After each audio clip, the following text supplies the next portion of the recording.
Amid concerns about division within the ruling party, President Muhammadu Buhari at a recent campaign in Lafia, Nasarawa State, says the presidential candidate of the All Progressives Congress APC, Bola Tinubu, is his preferred candidate.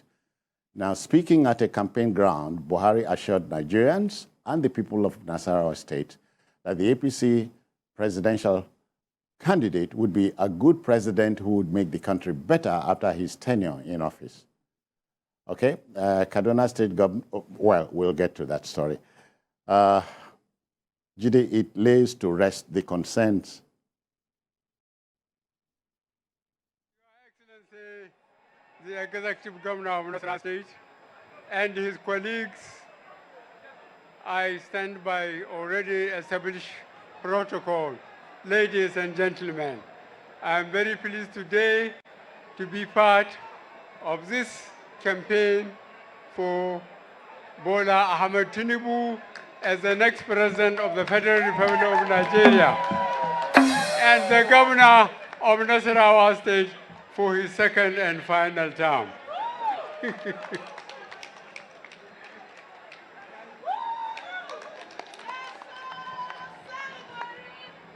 I thank you very much for defying the weather and standing in the sun for more than 3 hours up to now. I congratulate you and I assure you that God willing, we are going to win through and through. Ahmed Bola Tinubu, as he said in his speech, I knew him more than 20 years ago. All the problem we had, I mentioned it earlier, there was no local government I haven't visited from 2003 to 2011. And I visited all the states 2019 when I was asking for this term, the second term, and the final term. I will continue to campaign for Bola Ahmed Tinubu. He is a committed Nigerian, and I believe he will give all he has to this country and to you, Nigerians. I thank you very much.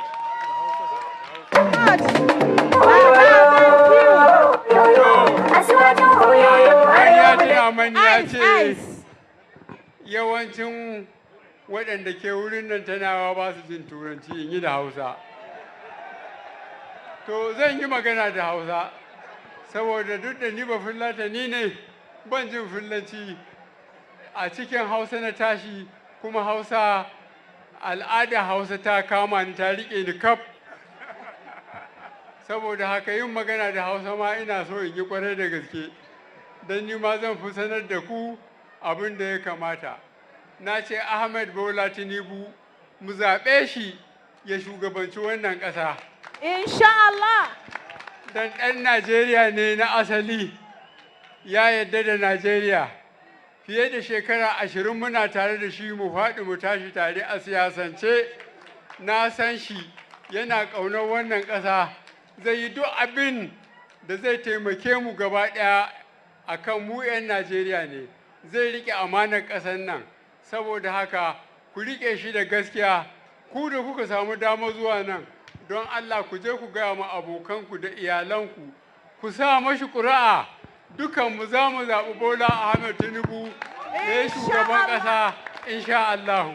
Na gode ƙwarai da gaske. Mun gode, thank you very much.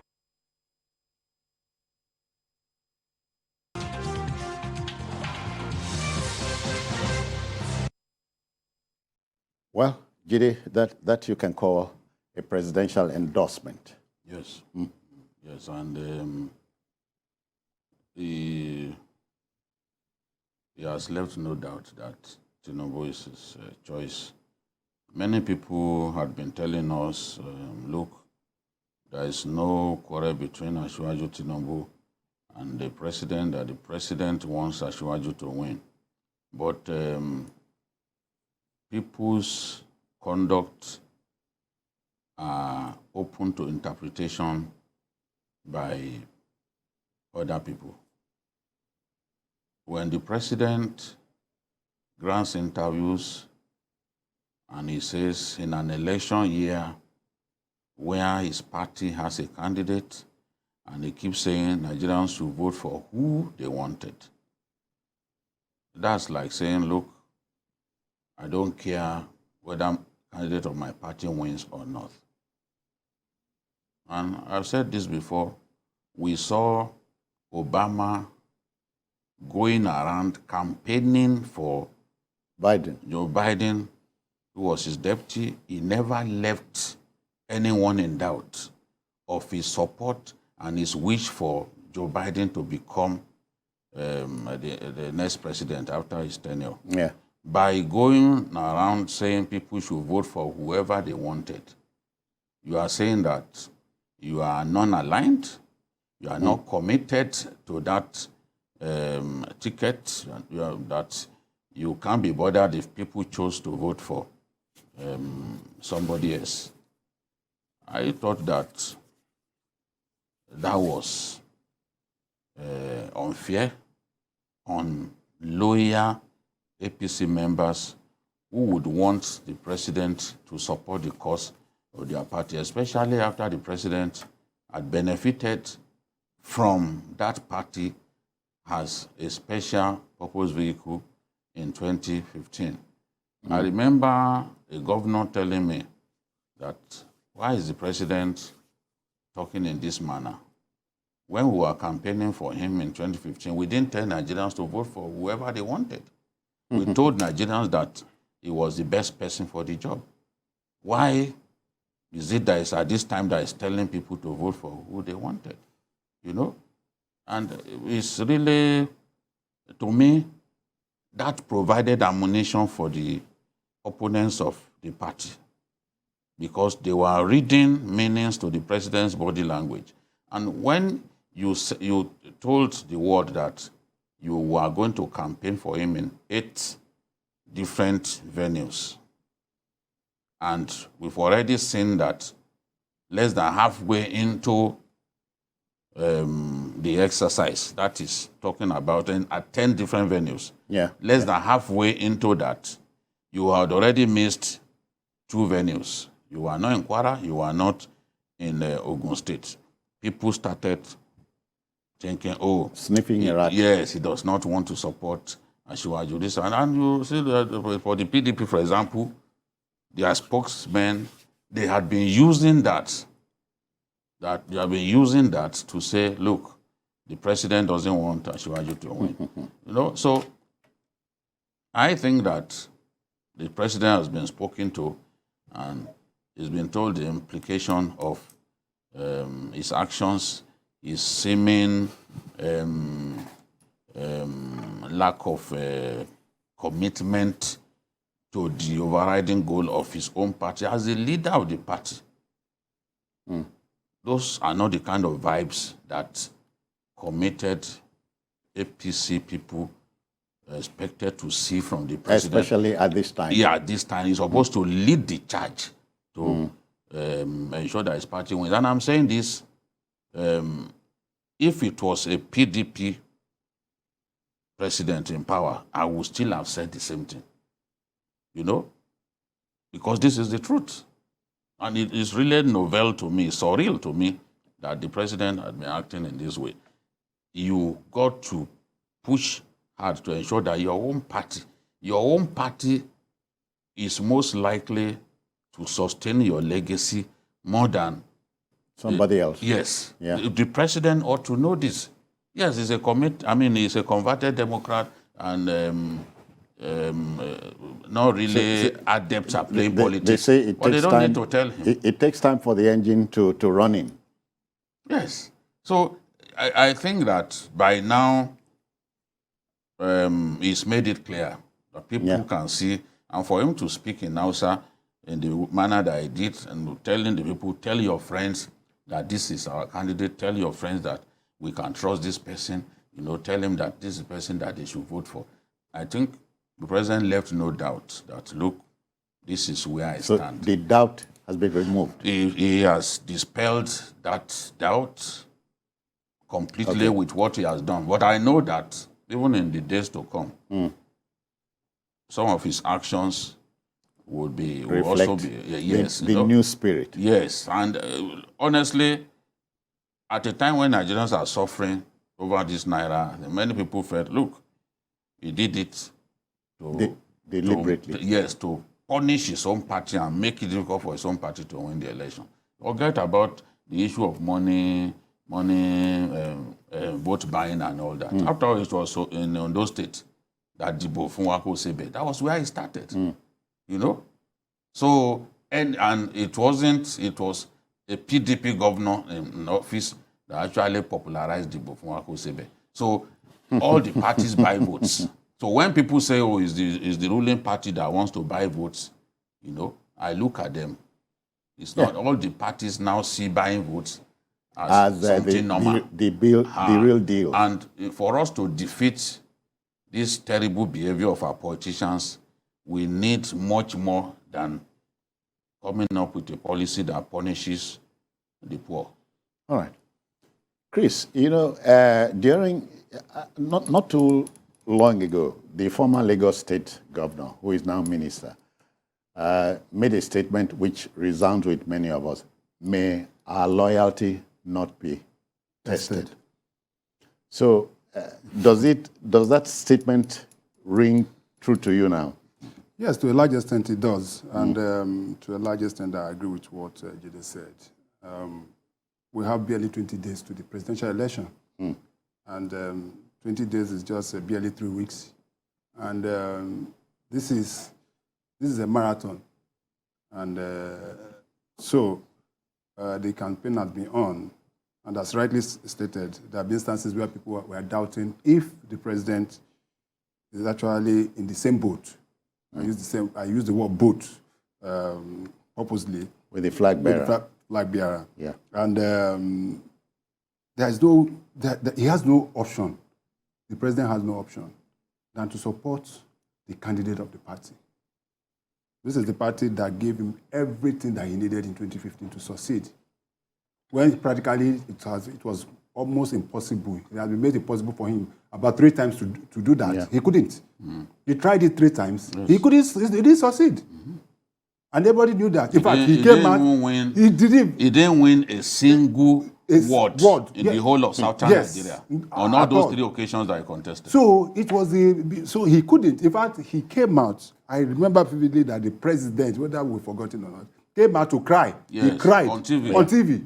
And said he wasn't going to do this again. That was in 2011. Yes. He said he wasn't going to do it anymore. So, but some people came and to say, don't worry, let us back you. We can pick up from where you left off and be able to. We know where the problem is coming from.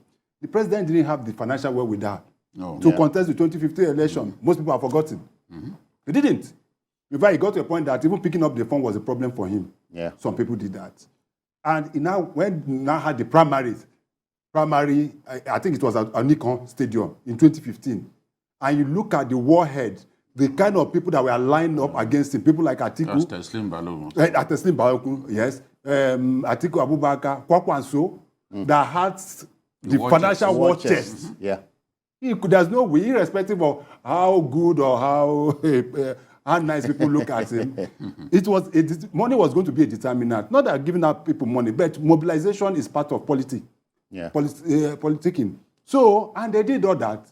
And at the end of it all, this was a man that people thought that he couldn't make it. And and to even make it more importantly, against a sitting president. It has never happened in Nigeria.